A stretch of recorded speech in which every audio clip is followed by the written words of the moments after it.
Lion ಎಕ್ಸ್‌ಪ್ರೆಸ್‌ಗೆ ಸ್ವಾಗತ. ನಾನು ಲಾವಣ್ಯ. ರಾಷ್ಟ್ರ ರಾಜಧಾನಿ ದೆಹಲಿಯಲ್ಲಿ ಬೆಳ್ಳಂಬೆಳಗ್ಗೆ ಗುಂಡಿನ ಸದ್ದು ಮೊಳಗಿದೆ. ದೆಹಲಿಯ ಕ್ರೈಮ್ ಬ್ರಾಂಚ್ ಪೊಲೀಸರು ಇಬ್ಬರು ಶೂಟರ್ಗಳಿಗೆ ಗುಂಡೇಟು ನೀಡಿ ಬಂಧಿಸಿದ್ದಾರೆ. ದೆಹಲಿಯ ದ್ವಾರಕಾದ ಆಯಾ ನಗರದ ಪ್ರದೇಶದಲ್ಲಿ ಎನ್ಕೌಂಟರ್ ನಡೆದಿದೆ.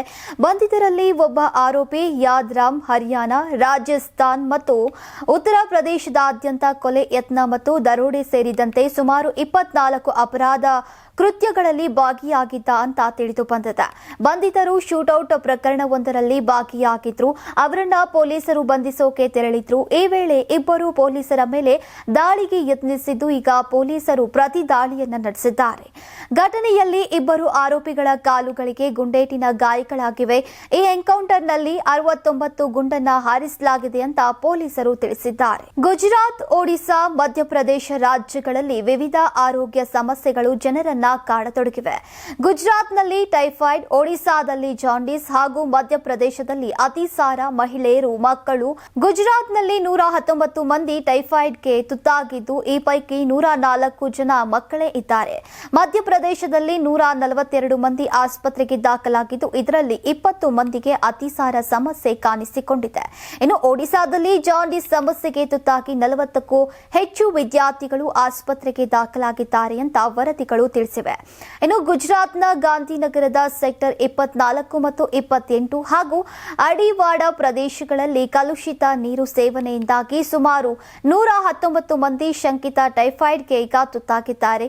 ಈ ಪೈಕಿ 104 ಜನ ಮಕ್ಕಳಿದ್ದಾರೆ. ಕನಿಷ್ಠ 7 ಸ್ಥಳಗಳಲ್ಲಿ ಕುಡಿಯುವ ನೀರಿಗೆ ಒಳಚರಂಡಿ ನೀರು ಮಿಶ್ರಣವಾಗಿ ಮತ್ತು ಈ ಸಮಸ್ಯೆ ಕಾಣಿಸಿಕೊಂಡಿದೆ ಅಂತ ವರದಿಗಳು ತಿಳಿಸಿವೆ.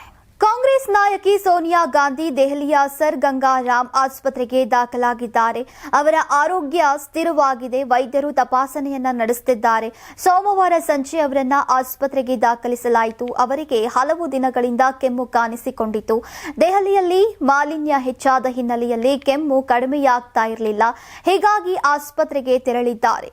ಸೋನಿಯಾ ಗಾಂಧಿಗೆ ಡಿಸೆಂಬರ್ನಲ್ಲಿ 79 ವರ್ಷ ತುಂಬಿತ್ತು. ಕೆಲವು ತಿಂಗಳ ಹಿಂದೆ ಹೊಟ್ಟೆಗೆ ಸಂಬಂಧಿಸಿದ ಸಮಸ್ಯೆಯಿಂದಾಗಿ ಅವರನ್ನ ದೆಹಲಿಯ ಸರ್ ಗಂಗಾರಾಮ್ ಆಸ್ಪತ್ರೆಗೆ ದಾಖಲಿಸಲಾಗಿತ್ತು.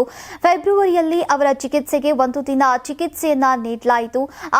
ಆ ಸಮಯದಲ್ಲಿ ಈಗ ಅವರು ಗ್ಯಾಸ್ಟ್ರೋಎಂಟರಾಲಜಿ ತಜ್ಞರ ಮೇಲ್ವಿಚಾರಣೆಯಲ್ಲಿದ್ದರು. ಜೂನ್ 19ರಂದು ಹೊಟ್ಟೆಗೆ ಸಂಬಂಧಿತ ಸಮಸ್ಯೆಗೆ ಚಿಕಿತ್ಸೆ ಪಡೆದ ನಂತರ ಸೋನಿಯಾ ಗಾಂಧಿ ಅವರನ್ನ ದೆಹಲಿಯ ಸರ್ ಗಂಗಾರಾಮ್ ಆಸ್ಪತ್ರೆಯಿಂದ ಬಿಡುಗಡೆ ಮಾಡಲಾಯಿತು. ಕರೂರ್ ಕಾಲ್ತುಳಿತ ಪ್ರಕರಣಕ್ಕೆ ಸಂಬಂಧಿಸಿದಂತೆ ದಳಪತಿ ವಿಜಯ್ಗೆ ಕೇಂದ್ರ ತನಿಖಾ ತಂಡ ಸಿಬಿಐ ಶಾಕ್ ನೀಡಿದೆ. ಜನವರಿ 12ರಂದು ಕೇಂದ್ರ ಕಚೇರಿಯಲ್ಲಿ ವಿಚಾರಣೆಗೆ ಹಾಜರಾಗುವಂತೆ ನೋಟಿಸ್ ನೀಡಿದೆ ಅಂತ ಅಧಿಕಾರಿಗಳು ತಿಳಿಸಿದ್ದಾರೆ. ಕರೂರ್ ಕಾಲ್ತುಳಿತದ ಪ್ರಕರಣಕ್ಕೆ ಸಂಬಂಧಿಸಿದಂತೆ ಟಿವಿಕೆ ಅಧ್ಯಕ್ಷ ದಳಪತಿ ವಿಜಯ್ ಹಾಗೂ ಪಕ್ಷದ ಹಲವು ಪದಾಧಿಕಾರಿಗಳನ್ನ ಸಿಬಿಐ ವಿಚಾರಣೆಯನ್ನ ನಡೆಸಲಿದೆ ಅಂತ ಅವರು ಮಾಹಿತಿಯನ್ನ ನೀಡಿದ್ದಾರೆ. ಪ್ರಕರಣಕ್ಕೆ ಸಂಬಂಧಿಸಿದಂತೆ ಈಗ ವಿಜಯ್ ಅವರನ್ನ ಕರೆಸಿ ವಿಚಾರಣೆ ನಡೆಸೋಕೆ ಸಿಬಿಐ ನಿರ್ಧರಿಸಿದೆ. ನಂತರ ಈ ವಿಷಯದಲ್ಲಿ ಚಾರ್ಜ್ ಶೀಟ್ ಸಲ್ಲಿಸುವ ಬಗ್ಗೆ ಅಂತಿಮ ನಿರ್ಧಾರ ತೆಗೆದುಕೊಳ್ಳುವಂತಹ ಸಾಧ್ಯತೆ ಇದೆ. ಸುಪ್ರೀಂ ಕೋರ್ಟ್ ಆದೇಶದ ನಂತರ ಸಿಬಿಐ ಎಸ್ಐಟಿಯಿಂದ ಪ್ರಕರಣವನ್ನ ಕೈಗೆತ್ತಿಕೊಂಡಿದೆ. ಉತ್ತರ ಪ್ರದೇಶದ ಸಿಎಂ ಯೋಗಿ ಆದಿತ್ಯನಾಥ್ ಸೋಮವಾರ ದೆಹಲಿಯ ಪ್ರಧಾನಿ ನಿವಾಸದಲ್ಲಿ ನರೇಂದ್ರ ಮೋದಿಯನ್ನ ಭೇಟಿ ಮಾಡಿ ರಾಜ್ಯದ ಅಭಿವೃದ್ಧಿ ಬಗ್ಗೆ ಚರ್ಚೆಯನ್ನ ನಡೆಸಿದ್ರು. ಭೇಟಿಯ ಸಂದರ್ಭ ಯೋಗಿ ಪ್ರಧಾನಿ ಮೋದಿಗೆ ಮೀನಕರಿ ಕಲೆಯ ಮೂಲಕ ಸಿದ್ಧಪಡಿಸಿದಂತಹ ರಾಮ ಮಂದಿರದ ಪ್ರತಿಕೃತಿಯನ್ನ ಉಡುಗೊರೆಯಾಗಿ ನೀಡಿದ್ದಾರೆ. ಈ ಪ್ರತಿಕೃತಿಯನ್ನ ಕುಂಜ್ ಬಿಹಾರಿ ಜಿ ಅವರು ತಯಾರಿಸಿದ್ದಾರೆ. ಬಳಿಕ ಇಬ್ಬರು ಸಂಪುಟ ವಿಸ್ತರಣೆ ಹಾಗೂ 2027ರ ಚುನಾವಣೆಯ ಕುರಿತು ಚರ್ಚಿಸಿದ್ರು. ಭೇಟಿ ಬಳಿಕ ಯೋಗಿ ಆದಿತ್ಯನಾಥ್ ತಮ್ಮ ಟ್ವಿಟರ್ ಖಾತೆಯಲ್ಲಿ ಪ್ರಧಾನಿ ನರೇಂದ್ರ ಮೋದಿ ಅವರ ಮಾರ್ಗದರ್ಶನವು ಹೊಸ ಉತ್ತರ ಪ್ರದೇಶದ ಅಭಿವೃದ್ಧಿ ಪಯಣವನ್ನ ಮತ್ತಷ್ಟು ಉತ್ತೇಜಿಸ್ತಾ ಇದೆ ಮತ್ತು ವೇಗಗೊಳಿಸ್ತಾ ಇದೆ ಅಂತ ಬರೆದುಕೊಂಡಿದ್ದಾರೆ. ಪ್ರಧಾನಮಂತ್ರಿಗಳ ಕಚೇರಿಯು ಎಕ್ಸ್ನಲ್ಲಿ ಭೇಟಿಯ 2 ಫೋಟೋಗಳನ್ನು ಹಂಚಿಕೊಂಡಿದ್ದು, ಉತ್ತರ ಪ್ರದೇಶದ ಮುಖ್ಯಮಂತ್ರಿ ಯೋಗಿ ಆದಿತ್ಯನಾಥ್ ಅವರು ಪ್ರಧಾನಿಯವರನ್ನ ಭೇಟಿ ಮಾಡಿದ್ರು ಅಂತ ತಿಳಿಸಿದೆ. ಸುಮಾರು 1 ಗಂಟೆಗಳ ಕಾಲ ಇಬ್ಬರು ನಾಯಕರ ನಡುವೆ ಮಾತುಕತೆ ನಡೆದಿದೆ. ಕೇಂದ್ರದ ಮಾಜಿ ಸಚಿವ ಕಾಂಗ್ರೆಸ್ನ ಹಿರಿಯ ನಾಯಕ ಸುರೇಶ್ ಕಲ್ಮಾಡಿ ನಿಧನರಾಗಿದ್ದಾರೆ. ಸುರೇಶ್ ಕಲ್ಮಾಡಿ ದೀರ್ಘಕಾಲದ ಅನಾರೋಗ್ಯದಿಂದ ಮಂಗಳವಾರ ಪುಣೆಯ ದೀನನಾಥ್ ಮಂಗೇಶ್ಕರ್ ಆಸ್ಪತ್ರೆಯಲ್ಲಿ ಕೊನೆ ಉಸಿರೆಳೆದಿದ್ದಾರೆ.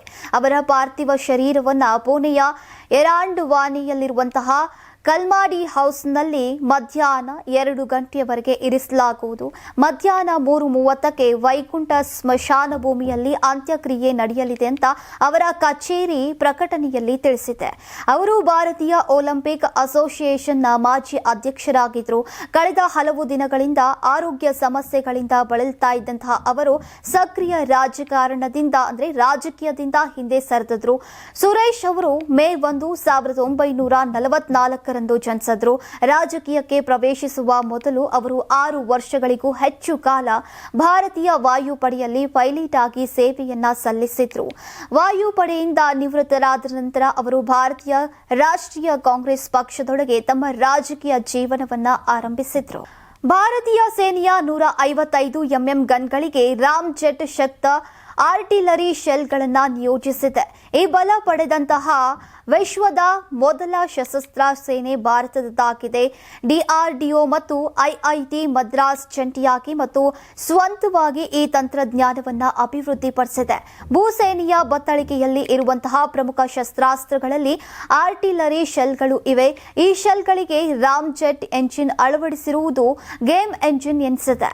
ಇನ್ನು ರಾಮ್ ಜೆಟ್ ಎಂಬುದು ಒಳನುಗ್ಗುವಂತಹ ಗಾಳಿ ಬಳಸಿಕೊಂಡು ಕೆಲಸ ಮಾಡುವ ಎಂಜಿನ್ ಆಗಿದೆ. ತಿರುಗುವ ಕಂಪ್ರೆಸರ್ಗಳು ಮತ್ತು ಟರ್ಬನ್ಗಳು ಬೇಕಾಗುವುದಿಲ್ಲ. ಗನ್ನಿಂದ ಹೊರಹಾಕುವಂತಹ ಶೆಲ್ ಒಂದು ನಿರ್ದಿಷ್ಟ ವೇಗ ಪಡೆಯುವಾಗ ರಾಮ್ ಜೆಟ್ ಎಂಜಿನ್ ಸಕ್ರಿಯಗೊಳ್ಳುತ್ತೆ. ರಾಮ್ ಜೆಟ್ ಎಂಜಿನ್ಗೆ ಈಗ ಗಾಳಿಯೇ ಪ್ರಮುಖ ಶಕ್ತಿಯಾಗಿದೆ. ಇನ್ನು ಈ ರಾಮ್ ಜೆಟ್ಗಳನ್ನು ಸಾಮಾನ್ಯ ಮಿಸೈಲ್ಗಳಿಗೆ ಅಳವಡಿಸಲಾಗುತ್ತೆ. ಇನ್ನು ಆರ್ಟಿಲರಿ ಶೆಲ್ಗಳಿಗೆ ಇತ್ತೀಚೆಗೆ ಇದರ ಅಳವಡಿಕೆ ಆರಂಭವಾಗಿದೆ. ತಮಿಳುನಾಡಿನ ತಿರುಪ್ಪರನ್ ಕುಂದ್ರಂ ಬೆಟ್ಟಗಳ ಮೇಲೆ ದರ್ಗಾದ ಬಳಿ ದೀಪ ಬೆಳಗುವ ವಿಚಾರ 2 ಧರ್ಮಗಳ ನಡುವೆ ವಿವಾದವನ್ನ ಹುಟ್ಟುಹಾಕಿದೆ. ಆದರೆ ಮದ್ರಾಸ್ ಹೈಕೋರ್ಟ್ ಹಿಂದೂಗಳಿಗೆ ದೀಪ ಬೆಳಗೋಕೆ ಅನುಮತಿ ನೀಡಿದ್ದು ಇದು ಎಡಪಂಥೀಯವರು ಹಾಗೂ ತಮಿಳುನಾಡು ಸರ್ಕಾರಕ್ಕೆ ಪೆಟ್ಟು ಕೊಟ್ಟಂತಾಗಿದೆ. ತಮಿಳುನಾಡು ಸರ್ಕಾರ ಮತ್ತು ಜಿಲ್ಲಾಡಳಿತದ ವಾದಗಳನ್ನು ಹೈಕೋರ್ಟ್ ತನ್ನ ತೀರ್ಪಿನಲ್ಲಿ ತಿರಸ್ಕರಿಸಿದೆ. ದೀಪಂ ವಫ್ಕ್ ಮಂಡಳಿ ಮತ್ತು ದರ್ಗಾದ ಆಸ್ತಿ ಎಂಬ ಹೇಳಿಕೆಯನ್ನ ಕೂಡ ನ್ಯಾಯಾಲಯ ತಿರಸ್ಕರಿಸಿದೆ. ದೇವಸ್ಥಾನದ ದೀಪ ಪ್ರಕರಣವನ್ನ ಆಲಿಸಿದ ನಂತರ ಮದ್ರಾಸ್ ಹೈಕೋರ್ಟ್ನ ವಿಭಾಗೀಯ ಪೀಠವು ತನ್ನ ತೀರ್ಪನ್ನ ಕಾಯ್ದಿರಿಸಿತ್ತು.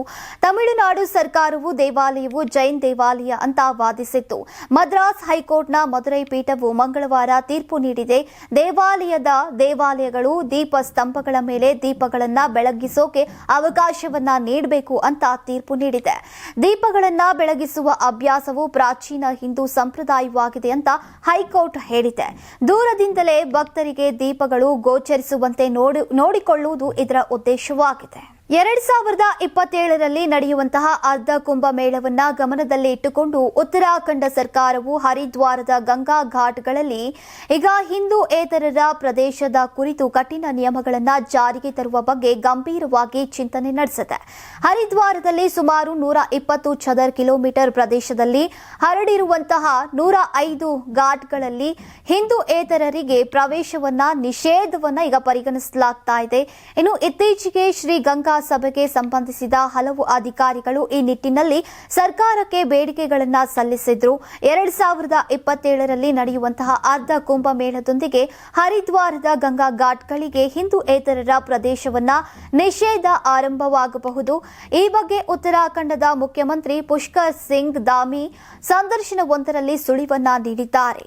ಹರಿದ್ವಾರ ಪವಿತ್ರ ನಗರವಾಗಿದ್ದು ಸರ್ಕಾರವು ಅದರ ಆಧ್ಯಾತ್ಮಿಕ ಘನತೆಯನ್ನ ಕಾಪಾಡಿಕೊಳ್ಳೋಕೆ ಬದ್ಧವಾಗಿದೆ ಅಂತ ಅವರು ಹೇಳಿದ್ದಾರೆ. ಬಿಹಾರದ ಚಂಪಾರಣ್ಯದಲ್ಲಿ ನಿರ್ಮಾಣವಾಗ್ತಾ ಇರುವಂತಹ ವಿರಾಟ್ ರಾಮಾಯಣ ದೇವಾಲಯದಲ್ಲಿ ವಿಶ್ವದ ಅತಿ ದೊಡ್ಡ ಏಕಶಿಲಾ ಶಿವಲಿಂಗವನ್ನ ಪ್ರತಿಷ್ಠಾಪಿಸೋಕೆ ಭಾರಿ ಸಿದ್ಧತೆ ನಡೀತಾ ಇದೆ. ತಮಿಳುನಾಡಿನ ಪ್ರಸಿದ್ಧ ಕರಕುಶಲ ಕೇಂದ್ರವಾದ ಮಹಾಬಲಿಪುರಂ ಬಳಿಯ ಪಟ್ಟಿಕಾಡು ಗ್ರಾಮದಲ್ಲಿ 33 ಅಡಿ ಎತ್ತರ 210 ಟನ್ ತೂಕದ ಈ ಬೃಹತ್ ಏಕಶಿಲಾ ಶಿವಲಿಂಗವನ್ನ ಕೆತ್ತಲಾಗಿದೆ. ಇತ್ತೀಚೆಗಷ್ಟೇ ತಮಿಳುನಾಡಿನಿಂದ ರಸ್ತೆ ಮೂಲಕ ಸುಮಾರು 2100 ಕಿಲೋಮೀಟರ್ ದೂರದಲ್ಲಿರುವಂತಹ ಚಂಪಾರಣ್ಯಕ್ಕೆ ತರಲಾಗಿದೆ. ದೇವಾಲಯದ ಟ್ರಸ್ಟ್ ಪ್ರಕಾರ ಜನವರಿ 17ರಂದು ಶಿವಲಿಂಗ ಪ್ರತಿಷ್ಠಾಪನೆಗಾಗಿ ಒಂದು ಭವ್ಯ ಸಮಾರಂಭ ನಡೆಯಲಿದ್ದು ದೇಶಾದ್ಯಂತದ ಸಂತರು, ವಿದ್ವಾಂಸರು ಮತ್ತು ಹೆಚ್ಚಿನ ಸಂಖ್ಯೆಯಲ್ಲಿ ಭಕ್ತರು ಭಾಗವಹಿಸುವಂತಹ ನಿರೀಕ್ಷೆ ಇದೆ. ಈ ಶಿವಲಿಂಗವು ಸುಮಾರು 210 ಮೆಟ್ರಿಕ್ ಟನ್ ತೂಕವಿದ್ದು ಇದು ವಿಶ್ವದ ಅತ್ಯಂತ ಭಾರವಾದ ಮತ್ತು ದೊಡ್ಡ ಶಿವಲಿಂಗವಾಗಿದೆ. ಇದರ ಎತ್ತರ 33 ಅಡಿ ಮತ್ತು ಅದರ ವೃತ್ತಾಕಾರದ ವ್ಯಾಸವು 33 ಅಡಿಯಾಗಿದೆ.